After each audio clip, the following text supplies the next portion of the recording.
Hello, everyone. Welcome back to NBA Today. I'm alongside Nick and Jack, and I'm Emil Broder. And right now, we're going to be talking about contenders in the Western Conference for this upcoming season. This conference is really wide open with the Clippers and a returning Kawhi and Paul George, the Warriors, and a bunch of teams, a whole lot of teams. The Nuggets that are consistently in the playoffs. So, what do you guys make of the Western Conference? Jack, I'll start with you. So this Western Conference, I think, is going to be like a very strong conference this year compared to the Eastern Conference. The Eastern Conference is coming off a great year for them, for the top like 6 or 7 teams. But now with the Warriors returning strong, Klay Thompson is back, and then like everyone else, like I think it's just going to be a great year for them. All right, so Jack expects the Warriors to run it back for the NBA Finals. Nick, what do you think about the Western Conference? Who will end up in the NBA Finals? I think that this conference has a ton of depth with teams that, like, even Sacramento's a good team, but I don't think they're nearly good enough to make the playoffs. I don't even know if, like, Portland will make the playoffs, despite the Jeremy Grant trade. But I think the Clippers will win the Western Conference with, we've seen how good Kawhi Leonard can be.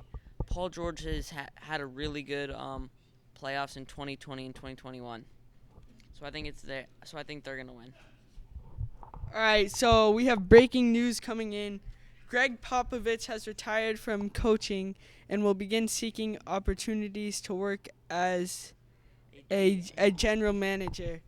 So, that obviously shakes up what we're talking about. The Spurs were not in the playoffs last year, but they're consistently in contention because of Coach Popovich, and it's going to be very interesting to see what he can do at the general manager position.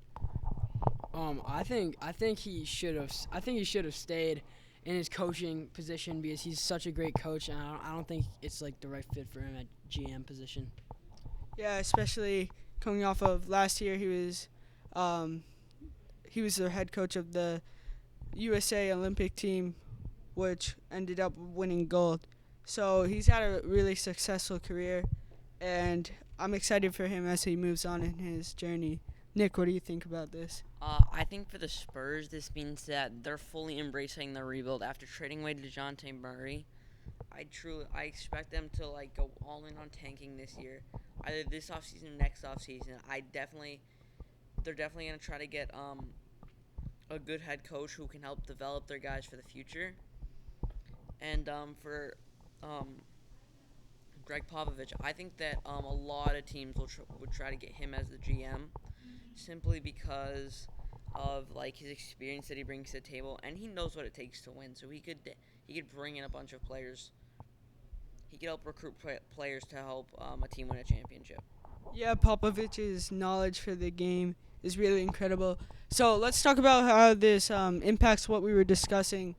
We knew that the Spurs weren't going to be as successful this year in trading away DeJounte Murray, but it's just another team that is eliminated from the conversation. As you said, they're going to go all in on taking for Victor Wembanyama.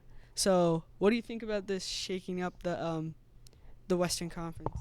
Well, the Spurs, I didn't really see them being a very big contestant for the Western Conference anyways. This season, they don't have many good players anymore. And the coach, I really think the coach doesn't have the right players for this. That might have been one of the reasons he retired, so yeah. All right, that's all from us on NBA Today. We'll be back after the break.